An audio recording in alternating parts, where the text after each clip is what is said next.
Welcome back to our channel my soul style. ఈ వీడియోలో ఏంటిది అనుకుంటున్నారా? వాము ఏం చేస్తున్నా అంటే కొంచెం వేపుతున్నాను.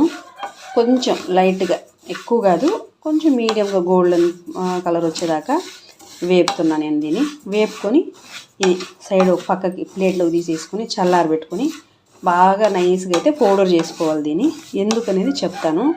ఇది 1/4 కేజీ ఉందండి. వాము నేను 1/4 కేజీ తీసుకున్నాను. 1/4 కేజీ వాము, 1/4 కేజీ కలకండ, ఇంకా 250 గ్రాములు ఏంటి నెయ్యి, 250 గ్రామ్స్ నెయ్యి. ఈ రెండు ఇది పౌడర్ చేసేసుకొని, ఈ వాము ఉంది కదా, ఈ వాము పౌడరు కలకండ పౌడర్ చేసుకోవాలి. ఈ రెండు మిక్స్ చేసుకొని దీంట్లోకి